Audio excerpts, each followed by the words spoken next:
창밖으로 휴대전화를 던진 이동규 전 법무장관과는 달리 검찰에게 순순히 휴대전화를 건넨 사람도 있습니다. 바로 어제 귀국한 남욱 변호사인데요. 귀국 모습 잠시 만나보겠습니다. 미국 사전 도피 의혹도 있었는데 왜 들어오신 건가요? 죄송합니다. 앞으로 일정 어떻게 진행될지 말씀 좀 부탁드리겠습니다.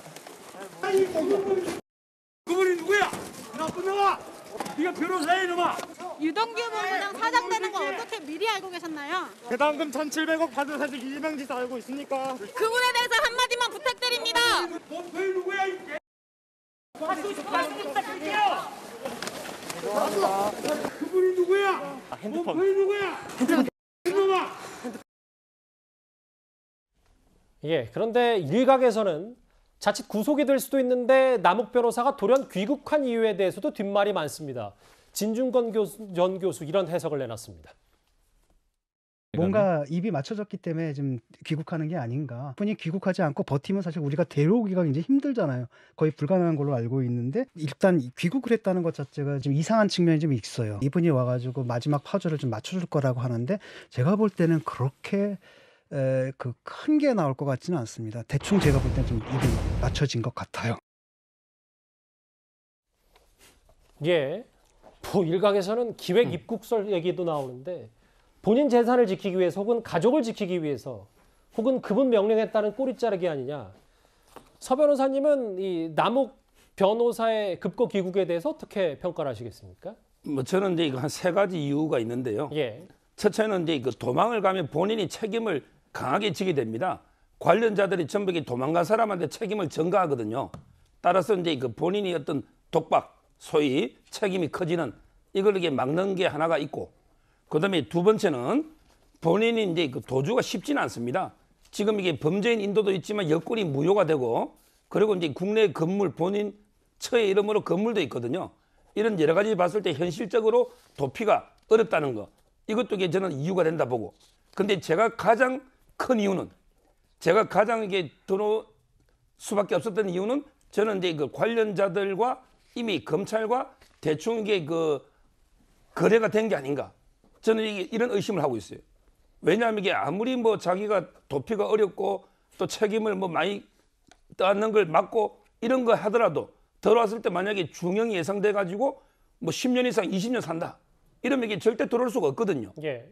그러니까 이제 저는 관련자들과 대충 꼬리 자르기로 요 정도 선에서 뇌물 공여를 하면 징역이 뇌물 공여는 5년이 하니까 뭐 한 2, 3년 정도로 막을 수가 있고, 그리고 이제 그 이미 국내 대형 로펌을 선임을 해놨거든요.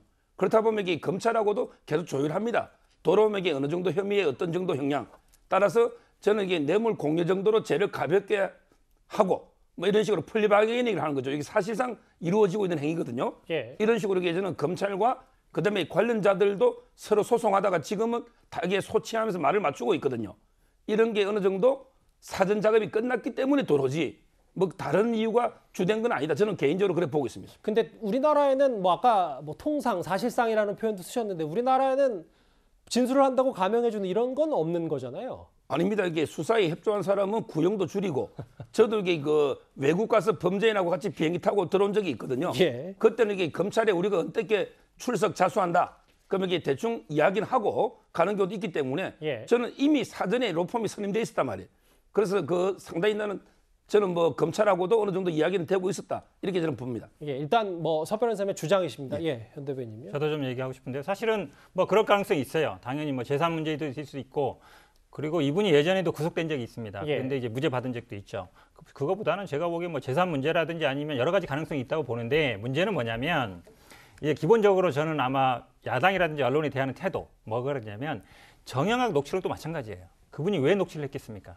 의도성이 있는 거예요. 본인한테 자기가 녹취하면서 자기한테 불리한 말을 절대 안 하거든요. 상대방한테 어떻게든 자기한테 유리한 말을 끄집어내려고 해요. 예. 그 녹취를 가지고 지금 한 2, 3주 동안 계속 얘기하거든요. 그분이 누구냐, 700억이다, 뭐 50억 클럽이 있다 얘기한 거거든요. 그때는 아무도 이런 얘기 안 했어요. 왜 녹취했을까? 왜 그걸 공개할까? 이런 얘기 안 하거든요. 마찬가지예요. 저는 이분도 100% 신뢰할 수 없다고 봅니다. 근데 그 차이는 있어요. 이분은 들어오면서 그분이 이재명 아니다. 나는 이재명한테 트라이 10번 해봤는데 뭐 12년 동안 해봤는데 안 되더라. 그리고 내 사업을 말아먹으려고 했다. 이재명한테 어찌 보면 약간 유리한 진술을 하고 있거든요. 이재명 지사에게요. 지사에게. 예. 그러니까 이제 이런 의문을 제기하는 거예요. 저는 정영학 회계사 녹취록도 마찬가지라는 거예요. 녹취록 제3자가 몰래 했을 경우에는 진실성이 있어요.